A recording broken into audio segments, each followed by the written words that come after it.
Praise the Lord church. सर्वप्रथम परमेश्वराचे आभार मानतो आणि बाळासाहेबांचे आभार मानतो की त्यांनी जी संधी मला दिली. अ, आजचा दिवस खूप विशेष आहे आणि आपण आज त्याच्या भवनात बसलेलो आहोत. प्रत्येकजण आपल्या आपल्या परीने आजचा दिवस साजरा करत असतील, पण आपण योग्य ठिकाणी परमेश्वराचा जन्मदिवस साजरा करत आहोत. बरेच लोक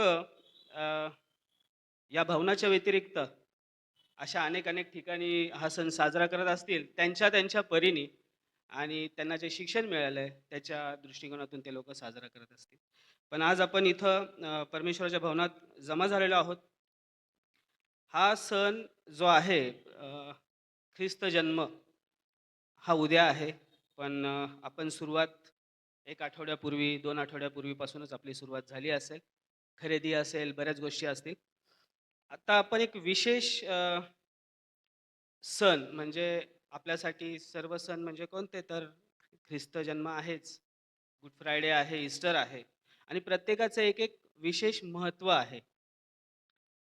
आपण प्रत्येक सणाला पर्टिक्युलर त्याच विषयावर बोलत असतो. आज थोडासा वेगळा दृष्टिकोन आपण टाकणार आहोत. तर वचनांकडे जाण्यापूर्वी एक दोन शब्दाची आपण प्रार्थना करू, परमेश्वराला सहाय्य मागूया. पवित्र पवित्र सेनाधीश परमेश्वरा, मी तुझ्या नावाला मान, महिमा आणि गौरव देतो बाप्पा. परमेश्वरा, जी वचनं परमेश्वरा तू आम्हासाठी दिलेली आहेत बाप्पा, जे प्रॉमिसेस तू आम्हासाठी दिलेले आहेत ते तू पूर्ण करत आहेत आणि पूर्ण करत राहतोस बाप्पा.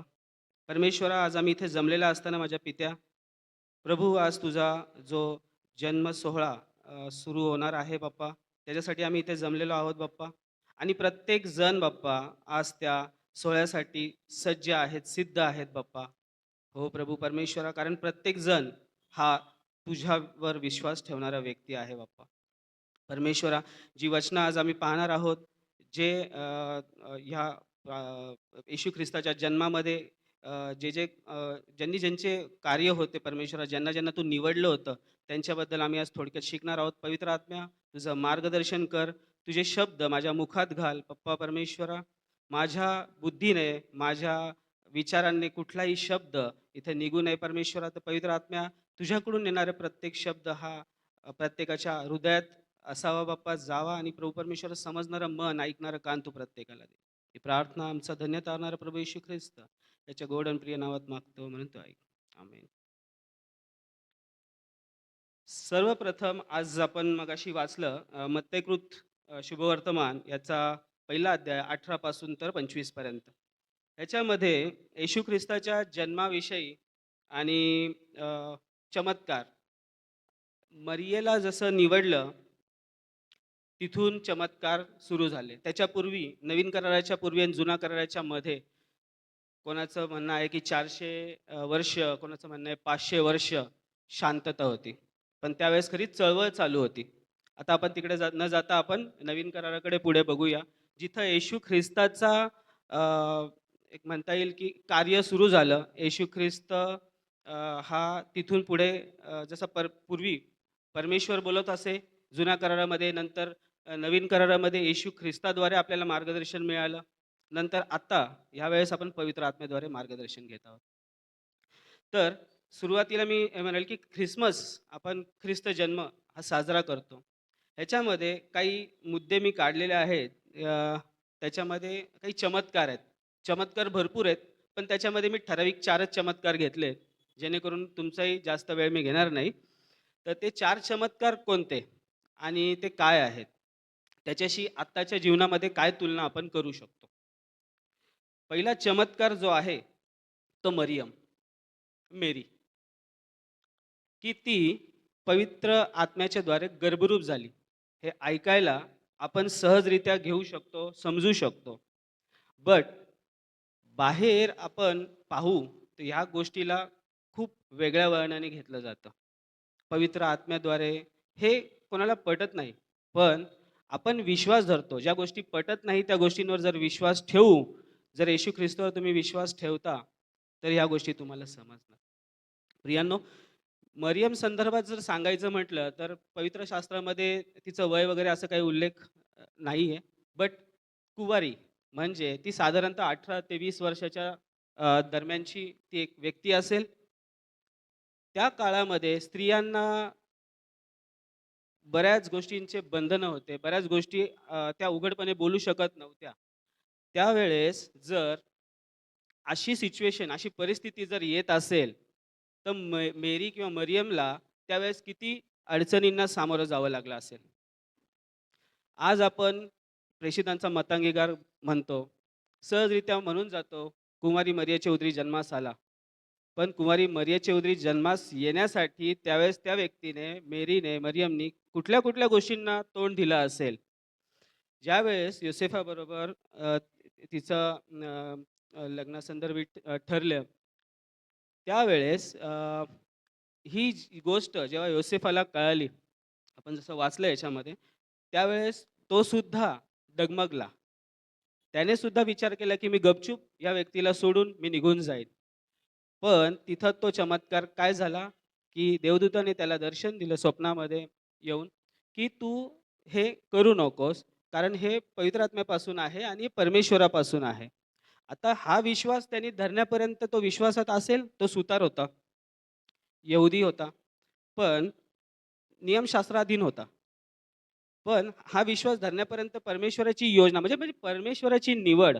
मेरीला सुद्धा परमेश्वराने निवडलं. योसेफाला सुद्धा परमेश्वराने निवडलं. कारण परमेश्वर कुठलीच गोष्ट विनाकारण करत नाही. प्रत्येक गोष्टीला कारणं आहेत. तर मेरी संदर्भात आपण पुढे-पुढे जर बघितलं, तर ती आता मेरीलाच का निवडलं? त्यावेळेस अजून आणखीन स्त्रिया असतील, त्या सुंदर असतील, राजकन्या असतील, पण मेरीलाच निवडण्यात आलं. का? कारण ती पवित्र होती. पवित्र कारण परमेश्वर पवित्र आहे, तर तो पवित्र व्यक्तीलाच निवडणार. म्हणजे याचा अर्थ असा आहे का आपण पवित्र नाही, आपण सुद्धा पवित्र आहोत आणि प्रत्येक दिवस, प्रत्येक वेळेस आपण येशू ख्रिस्ताच्या रक्ताद्वारे आपल्याला पवित्र करून घेत असतो. आता मेरी, मरियम हिने हे लोकं योसेफ हे लोकं निघाले. त्यांना उतार शाळेत जागा मिळाली नाही. ते ज्यावेळेस एका ठिकाणी राहण्यासाठी गेले, यरुशलेमेत सुद्धा राहू शकले असते. एक म्हणतो आपण मेट्रो सिटी, तसं ते यरुशलेम होतं. बट तिथून सुद्धा लांब बेथलेहेमात, जिथे कसलीच व्यवस्था नव्हती. आणि बेथलेहेम नगरिया जसं आपण गाण्यामध्ये पण म्हणतो, की बेथलेहेम की छोटी नगरिया. म्हणजे एक छोटंसं गाव होतं. मग त्या गावामध्ये काय सुविधा असतील? ज्यावेळेस येशू ख्रिस्ताचा जन्म तिथं झाला, तर ठिकाण सुद्धा काय निवडलं गेलं? गोठा. म्हणजे एक साधारण व्यक्ती मेरी, एक साधारण जागा गोठा. मग तो आता गाईचा असेल गोठा. पण गोठ्याचा अवस्था आपल्या सर्वांना ठाऊक असते, की गोठ्याची अवस्था काय असते. गोठा हा नेहमी कोणी ऑब्झर्वेशन केलं असेल, तर गोठा हा नेहमी ना ओलसर असतो. म्हणजे त्या थंडीच्या दिवसामध्ये जेव्हा येशू ख्रिस्ताचा जन्म त्या ठिकाणी झाला, ती परिस्थिती, ती वेळ आपण जर स्मरणात आणली, की खरंच मेरी ह्या सिच्युएशनला फेस करत असेल, आज त्या ठिकाणी ती बाळंतपण करत आहे येशू ख्रिस्ताचं. तर ती शक्ती कुठून आलेली? ती परमेश्वराकडून तिला ते सामर्थ्य, शक्ती मिळालेली आहे. पण हे शरीर आहे. या शरीराला सगळ्या गोष्टी आपल्याला जाणवतात. थंडी जाणवते, दुखलं, खुपलं सगळं जाणवतं. पण परमेश्वराने तिला तिथे सामर्थ्य दिलं होतं कारण तिला निवडलेलं होतं. मग ही जागा जी निवडली गाईचा गोठा. आता गाईचा गोठा निवडला त्याच्या पाठीमागे पण कारण आहे. कारण परमेश्वराने ज्यावेळेस पृथ्वीची उत्पत्ती केली आणि मनुष्याची निर्मिती केली, तर त्याने असा हात फिरवला आणि प्रतिरूपाचा झाला मनुष्य, असं झालंय का? परमेश्वराने तिथं स्वतःचे हात मातीमध्ये वापरलेले आहे. म्हणजे त्याच्या हाताला सुद्धा माती लागलेली आहे. माती म्हणजे आपण कमी समजतो, की मातीत खेळू नको. लहान लेकराला सुद्धा आपण सांगतो. पण परमेश्वराने ते आपले हात मातीचे केले मनुष्याच्या निर्मितीसाठी. मग त्या निर्मितीसाठी जर केलं, तर त्याने कुठल्या गोष्टीचा कमी जास्तपणा केला नाही. मग तिथं त्याने हा निवड केली, की गोठा का? तर त्याच्या पाठीमागे एक सुद्धा कारण होतं. कारण परमेश्वराचं पुढं वचन आपण येशू ख्रिस्ताचं ऐकू, तर मनुष्याच्या पुत्राला डोकं टेकवायला सुद्धा जागा मिळत नाही. तर सांगायचं तात्पर्य हे आहे, की गोठा निवडला, मग गोठ्यामध्ये जन्म, मग त्याच्या अंगावर हे लोकं काय सगळी तयारी करून आले असतील का? म्हणजे कपडे लत्ते तर आणले असतील, पण तिथं राहायची व्यवस्था त्यांची झाली गोठ्यामध्ये. मग तिथं गारठ्यामध्ये त्यांनी जन्म घेतला. आज किती सुंदर लेकरू असेल, असं आपल्या समोर येत असेल, की येशू ख्रिस्त असं गोरपान लेकरू असेल आणि असं तब्येतीने हेल्दी 9 पाऊंडाचं वगैरे असेल, असं प्रत्येकाच्या नजरेत येत असेल. पण यशाया 53 मध्ये त्याचा उल्लेख केलेला आहे. यशाया 53 मध्ये उल्लेख केलेला आहे, की मनुष्याने टाकलेलं म्हणजे त्याच्यामध्ये असं सौंदर्य काही नव्हतं. पण त्याच्यावर ते तेज होतं, ते परमेश्वराचं तेज होतं. म्हणून हे जर आपण पुढचे जर बघूया कॅरेक्टर्स त्याच्यामध्ये, तर जेव्हा नी जन्म दिला येशू ख्रिस्ताला, तर एक चिन्ह म्हणून होतं जे सांगितलं गेलं होतं, की तारा स्वर्गामध्ये आकाशात जो तारा असेल तो पण आता ह्या गोष्टीची माहिती मागी लोकांना कशी मिळाली? कारण मागी लोक ज्ञानी होते. ताऱ्यांचा अभ्यास करणारे होते आणि ज्यावेळेस त्यांना काहीतरी आकाशामध्ये एक वेगळं चिन्ह दिसलं, की हा आकाशामध्ये तारा आहे, म्हणजे काहीतरी विशेष घडलेलं आहे. आणि जेव्हा मागी लोकांनी ज्यावेळेस निघण्यासाठी निघाले ते, म्हणजे त्यानंतर ते हेरोद राजाला पण भेटले. म्हणजे ते छोटे-मोठे लोकं असतील का? आज एखाद्या छोट्याशा नगरसेवकाला भेटायचं म्हटलं तरी आपल्याला 2-3 चक्कर मारावे लागतात. तर त्या राजाला भेटायचं म्हटल्यावर ते मागी लोकं म्हणजे धनवान. आता इथं परस्पर विरोधाभास आहे. इथं मेरी हे लोकं गोठ्यात अ, जन्म दिलेला आहे येशू ख्रिस्ताला आणि इथं हे मागी लोकं म्हणजे व्यापारी असतील, मोठे ज्ञानी लोकं जो तारांचा अभ्यास करणारे, जे राजाच्या दरबारापर्यंत जाऊ शकतात. म्हणजे ते लोकं पण कुठेतरी त्यांची एक स्टँड असेल अधिकारी पद्धतीवर. पण त्यांनी ज्यावेळेस येशू ख्रिस्ताकडे जाण्याचा निर्णय घेतला आणि ते निघाले. ज्यावेळेस ते तिथं पोहोचले, आता हे मागी लोकं यहुदी होते का? विश्वासणारे होते? बरोबर? विश्वासणारे नव्हते. मग जर येशू ख्रिस्त परमेश्वर, प्रभू अशा विश्वास न ठेवणाऱ्याला सुद्धा त्याच्यापर्यंत नेण्याची आणि तिथं जाऊन त्यांनी त्याला गिफ्ट्स दिले, स्तुती आराधना त्याची केली. मग त्यांची जर निवड करू शकतो, तर मग आपण अन्य संस्कृतीतून आलेल्या व्यक्तीला आपल्या वागणुकीतून, आपल्या बोलण्यातून कधी आपण चर्चमध्ये जर भेटलो, तर आपण आनंदाने भेटणार. आपल्या कामाच्या ठिकाणी, आपण जिथं व्यवसाय करतो त्या ठिकाणी आपण आपल्यातून तो नम्रता दिसते का? जी मागी लोकं तिथं गेले, मग ते उंटावरून उतरले नसतील का? त्याला नमन केलेलं आहे असं उल्लेख आहे. म्हणजे त्यांनी तिथे नम्रता त्याची दाखवलेली आहे आणि येशू ख्रिस्ताला नमन केलेलं आहे. त्याची आराधना केलेली आहे. मग हे गैर-यहुदी असून जर येशू ख्रिस्ताकडे वळाले, येशू ख्रिस्ताला मानलं, हा एक दुसरा चमत्कार परमेश्वराने करून दाखवला. आता पुढे आपण जाऊ. मग चरवाहा. चरवाहा म्हणजे आत्ताच्या ह्याच्यात वेगळा शब्द असेल, मी तो उच्चारत नाही इथे. बट मेंढपाळ. आपल्या इथे वेगळा शब्द येतो त्याला, पण इथं आपण मेंढपाळ म्हणू. मेंढपाळ किती स्वच्छ असतात. म्हणजे टापटीप आणि सगळं त्यांचं राहणीमान एकदम उत्तम असतं. बरोबर आहे? नाही. बरं. मग कसे असतात ते लोकं? त्यांचं जे प्रोफाईल आहे, कामाचं स्वरूप आहे, ते असं आहे की ते 15-15 दिवस, 20-20 दिवस कुठेतरी एक तंबू ठोकतात आणि जिथं हिरवळ असेल तिथं राहतात आणि आपला उदरनिर्वाह करतात.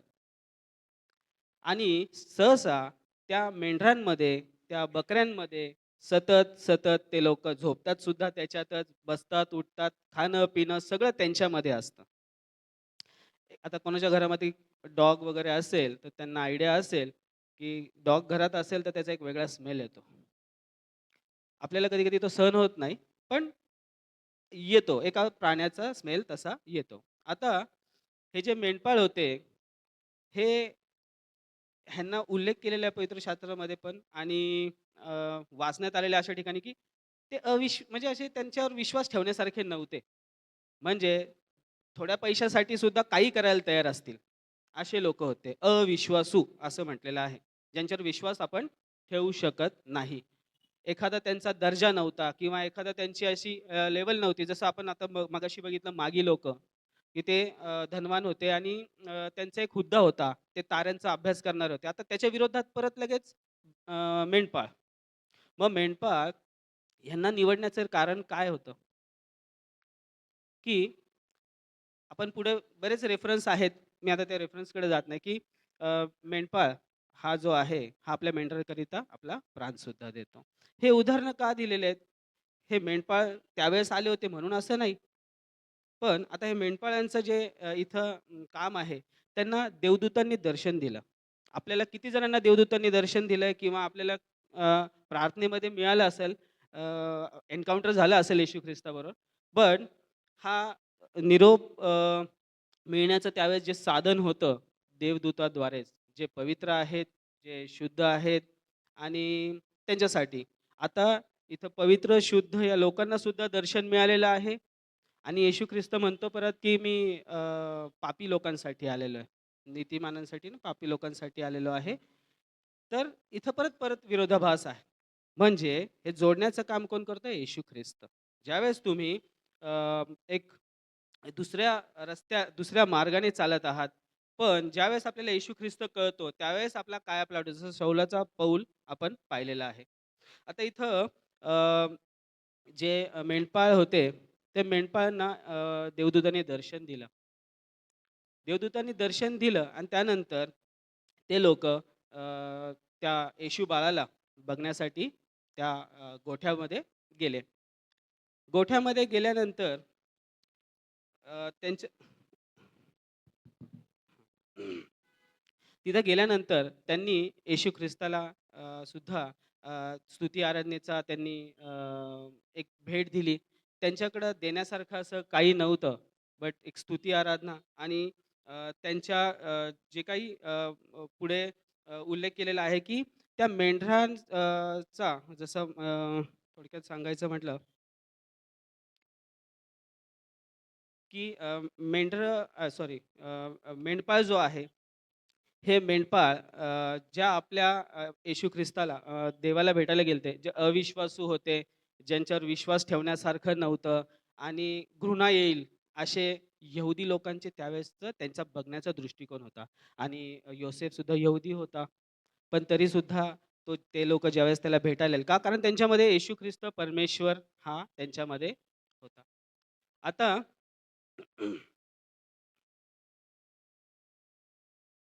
ह्या लोकांच्या जे काही आपण बघितलंय की यहुदी लोकं आणि यहुदी लोकांचे विचार ह्यांच्या बाबतीत कसे होते, मेंढपाळांच्या बाबतीमध्ये. क्षमा करा, मला धनगर माझ्या शब्द येतोय मुखामध्ये.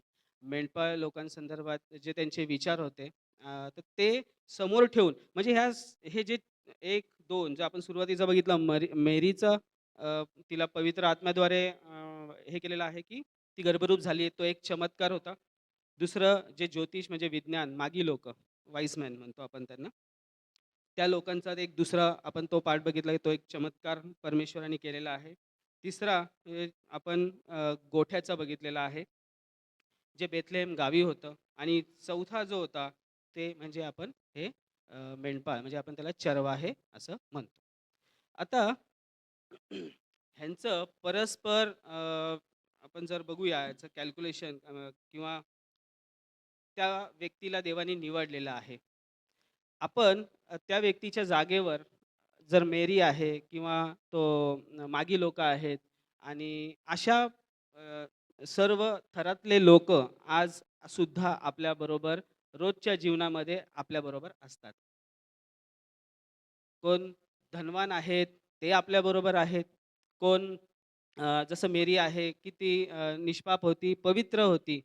तसे सुद्धा लोक आहेत. पण आत्ताच्या वेळेस, आताच्या जगामध्ये मेरीसारखं जर कुठे काही आपल्याला ऐकण्यास आलं, तर आपलं फर्स्ट रिएक्शन वेगळं असतं. बिकॉज ऑफ कारण का? कारण त्यावेळेसची सिच्युएशन आणि आताची सिच्युएशन सेम आहे. फक्त माणसाच्या विचारांमध्ये फरक आहे. पण त्या ज्या रुजलेल्या गोष्टी आहेत, त्या अजून त्याच आहेत. याचा अर्थ असा म्हणायचा नाहीये माझा, की एक कुंवारी आहे आणि ती गर्भवती आहे, तर ती खूप चांगलं त्या गोष्टी केलेल्या आहेत. म्हणायचं तात्पर्य हे आहे, की निष्पाप आणि पवित्र हा शब्द मुद्दामून मी अंडरलाईन करत आहे, की ती पवित्र आत्म्याद्वारे गर्भवती झालेली होती आणि तिला येशू ख्रिस्त हा जन्मला होता. आता या सगळ्यांमध्ये आपण सगळ्यांचे एक स्वरूप बघितले. थोडक्यात जसं मला पॉसिबल झालं, मी तसे त्या तुमच्यापर्यंत पोहोचवण्याचा प्रयत्न केला. आणि आपण हा जो उद्यापासून जो ख्रिसमस सण साजरा करणार आहोत, ख्रिस्ती सोहळा, जन्म सोहळा.